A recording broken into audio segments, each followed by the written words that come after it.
Good morning, student. Standard 4th GK. Open your book on page number 14. Chapter number 6. Sports and games. Students, look at here. There is a many types of games.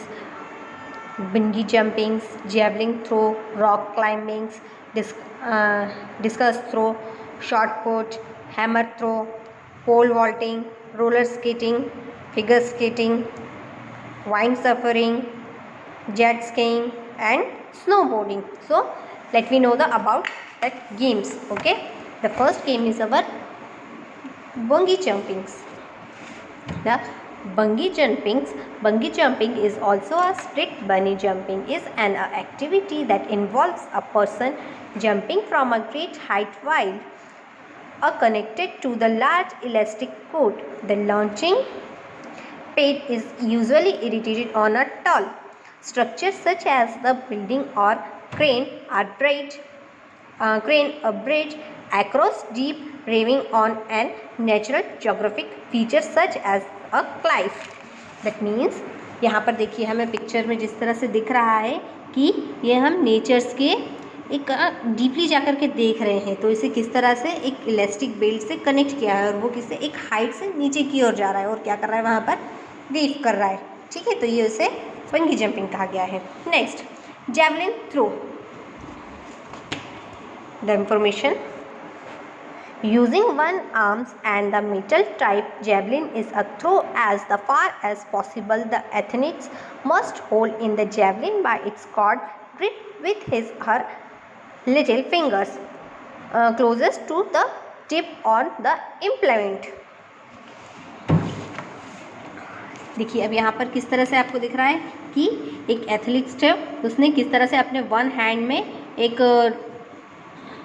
Metal की road type ली हुई है. उसे देखो किस तरह से वो एक पर्टिकुलर वे से और एक पर्टिकुलर स्पीड से वो किस तरह से उसे थ्रो कर रहा है, मतलब फेंक रहा है. मतलब ये भी एक क्या है, निशाना लगाने का तरीका है कि वो कितने दूर तक, कितने डिस्टेंस तक वो इस रॉड को फेंक सकता है. Okay, now next is rock climbing, मतलब पहाड़ों की चढ़ाई करना. Now rock climbing is a sports in which participants climb up to the down or across rock or the formations or the artificial rocks walls. The goal is to the reach to summit of a formation of the end point of a usually predefined route without the falling. देखिए अब यहाँ पर rock climbing के बारे में किस तरह से है कि यहाँ पर ऊंचे ऊंचे पहाड़ों पर किस तरह से बैंड अप करके लोगों को ऊपर चढ़ते हैं. ये भी क्या है, एक तरह का स्पोर्ट है, एडवेंचर स्पोर्ट्स है ये. ओके, और एक पर्टिकुलर हाइट डिस्टेंस बता दिया जाता है, हाइट बता दी जाती है कि आपको इतने ऊपर तक जाना है और इतने नीचे तक आना है, तो आपको किस तरह से पहाड़ों पर चढ़ना है. Okay, next, discus throw. अब यहाँ पर एक हमें ऑब्जेक्ट दिखाई दे रहा है, इसके हाथ में से डिस्कस थ्रो बोला गया है. अब इसे किस तरह से गेम खेलते हैं ये आपको इन्फॉर्मेशन यहाँ पे दे रही हूँ. The discus throw also name as a disc throw, a track and the field event in the which and the athletes throw and the heavy disc called the discus in and the attempt to mark the further distance than their competitions. अब यहाँ पर उनके competition में ये देखते हैं कि ये कितने दूर तक इस डिस्क को फेंक सकते हैं. ओके, यहाँ पर पीछे इनका गोल कैंप है, यहाँ से उन्हें एक पर्टिकुलर दे दिया हुआ होता है कि आपको यहाँ से कितने डिस्टेंस तक कवर अप करना है. Next, shot put. The shot put is a track and field event involving putting the pushing rather spherical ball.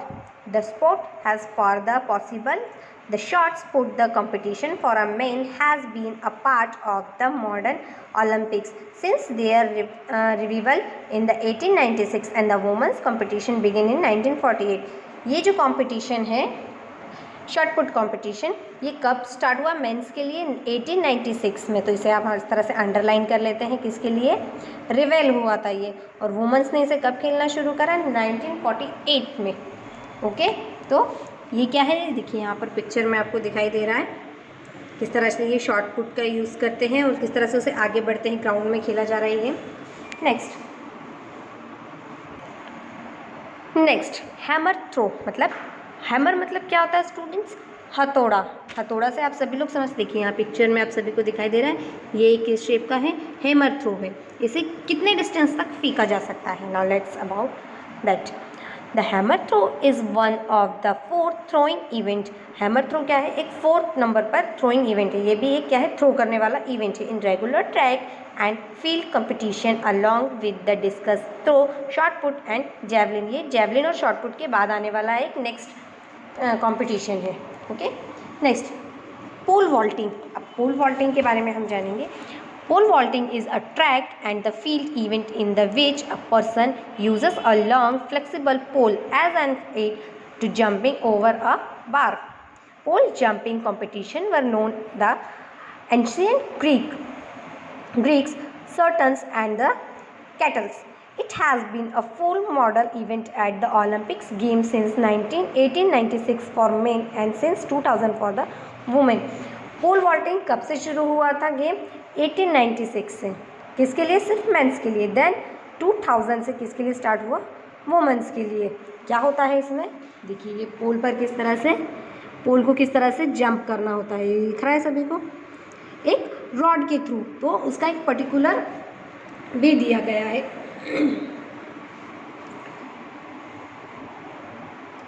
ये भी एक ओलंपिक का पार्ट है। Now next is roller skating. Skating से आप सभी लोग समझते होंगे कि स्केटिंग क्या होती है। पैर में हम कुछ इस तरह के स्केट्स लगा लेते हैं जिसमें व्हील्स होते हैं, उसको हम पैर में बांध करके इजीली क्या कर सकते हैं? स्लिप कर सकते हैं वाया स्केट्स। तो हम उसे क्या बोलेंगे? स्केट्स बोलेंगे। Roller skating is the travelling on the surface with the roller skate. Roller skate का मतलब होता है किससे ट्रैवल करना? रोलर्स के जैसे पहिए होते हैं, जिसे हम पहिए बोलते हैं, उसकी हेल्प से क्या करना? स्केट्स करना।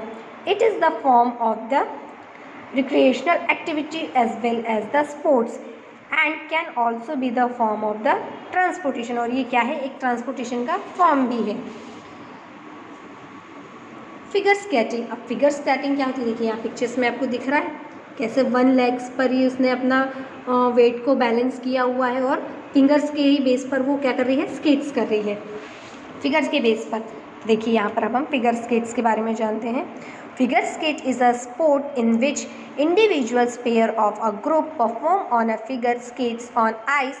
It was the first winter sports. ये क्या है? एक पहला विंटर स्पोर्ट्स है। किस पर होता है? ये आइस पर होता है।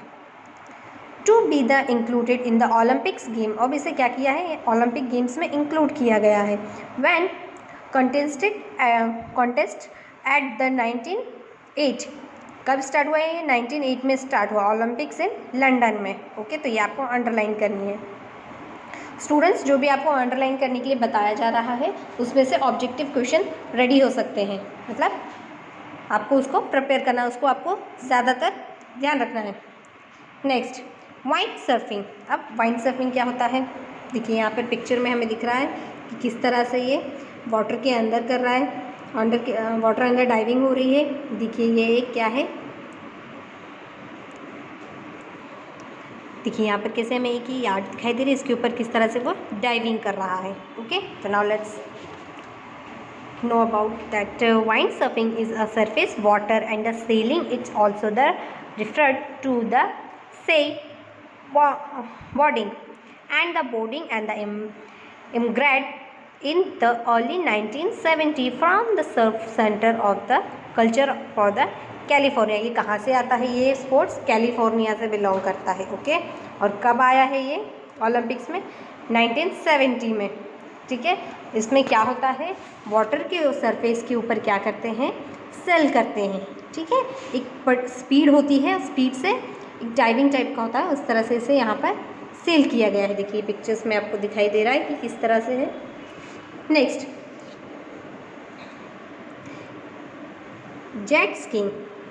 अब जेट स्कीइंग के बारे में हम जानेंगे students. Jet ski is the brand name और the personal watercraft PWC। Jets का ये क्या है? एक पर्सनल ब्रांड है किसका? PWC का। Manufactured by the known as the Japanese. इसे किसने बनाया है? पनोस्की। मैन्युफैक्चर किया है जैपनीज़ ने, एक जैपनीज़ इन्वेंटर है उसने, कंपनी है। It term is the after used mainly for the recreation and it is also used as the verb to describe the use of any. Now snowboarding. Snowboarding के बारे में देखेंगे हम. Snowboarding are the boards where both feet are the skewed to the same board which are the wider than skies with the ability to glide on the snow. Snowboards width are the between 6 and 12 inches or 15 to 30 centimeters. Snowboards are different from the monoskis by the stance of the user. देखिए यहाँ पर स्नोबोर्ड्स कैसा है. हमने आप लोगों ने movies वगैरह में, टीवी सीरियल्स वगैरह में देखा होगा टेलीविज़न पर कि किस तरह से स्नो का एक वो रहता है, पाथ होता है, उस पर ये देखिए इस प्लेट का यूज़ करके उस पर किस तरह से स्केट्स किया जाता है. इसे क्या बोलेंगे? स्नोबोर्ड बोलते हैं. ये सिर्फ स्नो पर ही होता है, मतलब बर्फ़ वाले जो एरिया होते हैं वहीं पर होता है. ओके. कहाँ इसकी लेंथ क्या होती है, कितनी दूरी पर होता है? ये 6 से 12 इंचेस में, और सेंटीमीटर में देखें तो 15 to 30 सेंटीमीटर स्पोर्ट पर ये डिफरेंस पर ये कर सकते हैं हम. Okay. So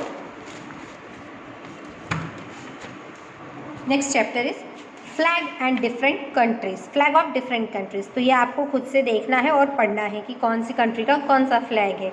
okay. Now chapter number 8 country and there Capitals. यहाँ पर स्टूडेंट्स कंट्रीज़ दी हुई हैं. Australia, Bangladesh, Bhutan, Canada, Chennai, Egypt, France, Germany, Indonesia, Iran, Iraq, Israel, Italy, Japan, Malaysia, Myanmar, Nepal, New Zealand, Pakistan, Russia, Saudi Arab, south Africa, Spain, Sri Lanka, Switzerland, Thailand and Turkey, USA, UK, USA and Zimbabwe. ये हमारी क्या दी हुई हैं? All world की countries दी हुई हैं. और यहाँ क्या दी हुई हैं? उनके सामने कैपिटल्स दी हुई हैं. किस तरह से? देखिए ऑस्ट्रेलिया की कैपिटल क्या है? कैनबरा. बांग्लादेश की ढाका. भूटान की थिम्पू. कनाडा की ओटावा. चाइना की बीजिंग.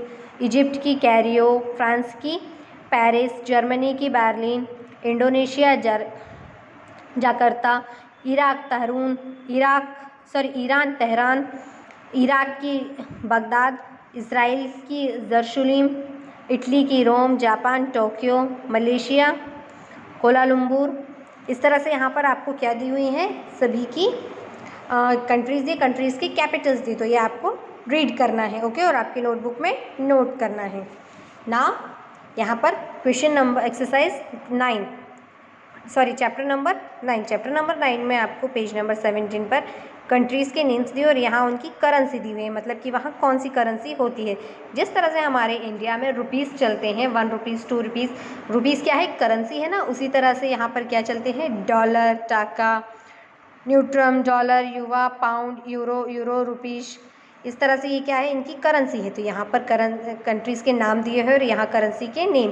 तो ये भी आपको आपकी क्या करना है? नोटबुक में नोट करना है. तो इस तरह से आपके कितने 7 चैप्टर आपको आपकी नोटबुक में नहीं करना है, because of their is only flags different countries. तो ये आपको सिर्फ बुक में ही रीड करना है.